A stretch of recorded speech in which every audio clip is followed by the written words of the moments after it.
Welcome sa DRS 2.0. Fresh at nagbabagang happenings ba ang hanap mo? Mga padabarkads man yan o mga trending topics? Pwes, sagutan natin yan. Kaya naman isubscribe nyo na ang ating channel para sa mga nagbabagang balita everyday. So ayun, welcome back again sa ating YouTube channel mga Kadabarkads. And for today's video, ang pag-uusapan natin ay tungkol sa mga importanteng ganap sa loob at sa labas ng Itbulaga. At unahin na nga nating pag-usapan ang tungkol dito sa naging online views ng Itbulaga kahapon para po yan sa The Clones Grand Finals. Pumalo po ng 1 million dito sa YouTube channel, mga Kadabarkads. Tapos, sa Facebook account naman ng Itbulaga, nasa 680,000. So, kulang-kulang para maging 2 million, mga Kadabarkads, 'di ba?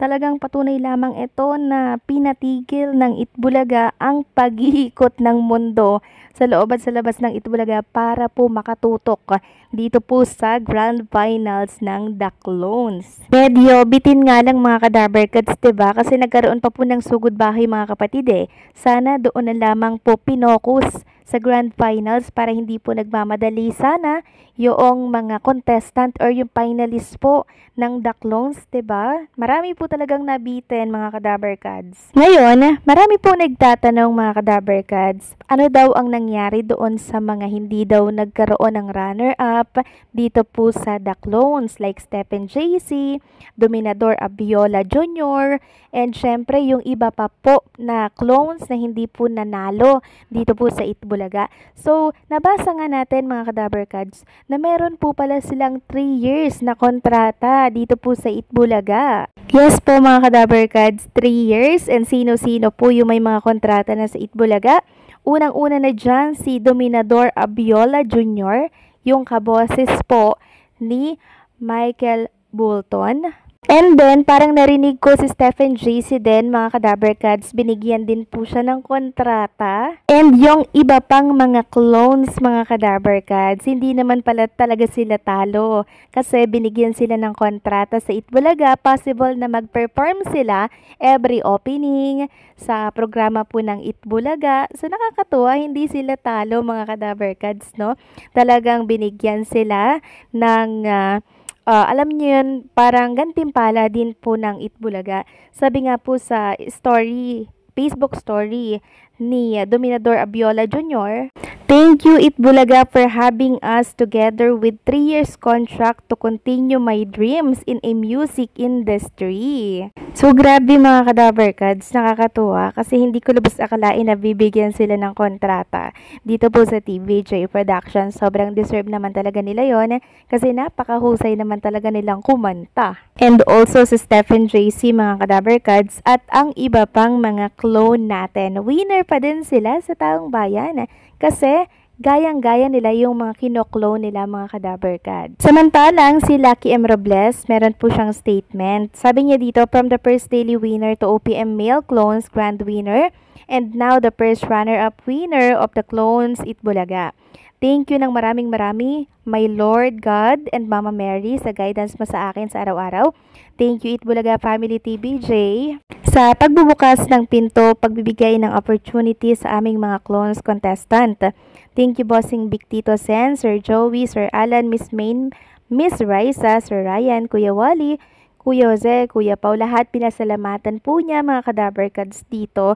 Maraming salamat daw. To Direk Oreo, salamat po sa pagtawag sa akin noong January 1 para maging unang contestant ng The Clones noong January 2. I love you ate.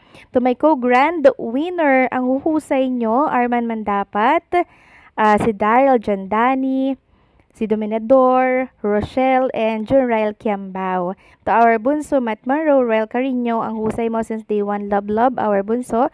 To my kapatid, Jean Jordan, super happy sa'yo, deserve na deserve mo yan. I love you, kapatid. So, napakaganda po ng relationship ng mga clone winners natin, mga Kadabarkads. Talagang nabuo na din po yung parang family, 'di ba?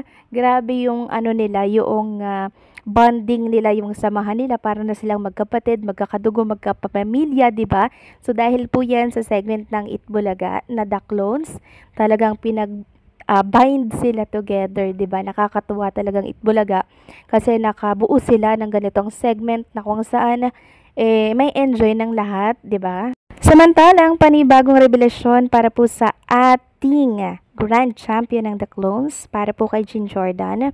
Sabi po dito, what is separate Jin Jordan Avina, the Karen Carpenter boys alike?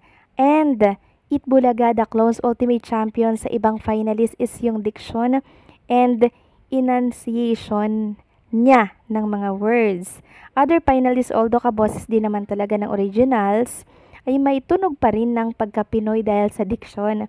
Pumipikit kasi ako while listening to them at nare-recognize ko pa rin sila as Pinoy because of the way they pronounce the words sa kanta nila. Yung do sound zoo, yung don't sound don't. Dapat kasi ay hard yun. Yung they sound they, etc. So sa tingin ko, yun ang naging advantage niya among the rest. Mahalaga kasi ang clear diction lalo na kung English song ang kinakanta mo. So, walang duda. Mahusay talaga, no? Si Karen Carpenter. Then, nagbasa nga ako ng comments. Sabi dito, choose her to Primo for her consistency. Every time she perform, very consistent siya with her singing style. Very Karen in every way. The moment performs, close your eyes and you hear Karen, she doesn't even have to try. She just does it so naturally. Galing. Tapos nag-reply siya na naturally is the right word, Primo, sobrang effortless. Yes, mga Kadaber Gods, si Karen Carpenter talaga, deserve niya yung spot niya na maging grand champion dito po sa The Clones. Sobrang linis po nung pagkanta niya nung Karen Carpenter, kaya wala akong masabi sa kanya eh. Kaya nung nakita ko yung performance niya, tapos yung reaction ng mga judges natin kahapon, grabe, parang feeling ko, ay, ito yung mananalo. So, sino yung magiging second runner-up, diba? So, nakakatuwa lang talaga mga Kadaber Gods dahil ang gagaling din po ng mga judges eh. Talagang pinili din po nila yung karapat-dapat maging champion. So, meron mga nagre-reklamo na dapat daw po first runner-up si Stephen JC or si Bolton or ayun, yun daw yung second runner-up. Yun po yung mga nakikita ko at nababasa kong mga komento kasi sabi nila parang si Gary B daw is nawawala na daw yung sa pagka-Gary B, tapos ang nagagaya na lamang ay yung galaw na lang. So, yan po yung ilan sa mga nababasa natin, mga Kadaber Gods. Kayo ba? Agree ba kayo sa aking mga nababasa? Gusto ko kasing makuha yung opinion po ninyo kung deserve ba talaga ni Gary Valenciano na mag-first runner-up or si Stephen JC or Bolton ang karapat-dapat. Please comment down below, mga Kadaber Gods, kung kayo din ba ay sang-ayon sa mga nababasa ko sa mundo ng social media. Please comment down below, mga Kadaber Gods, okay?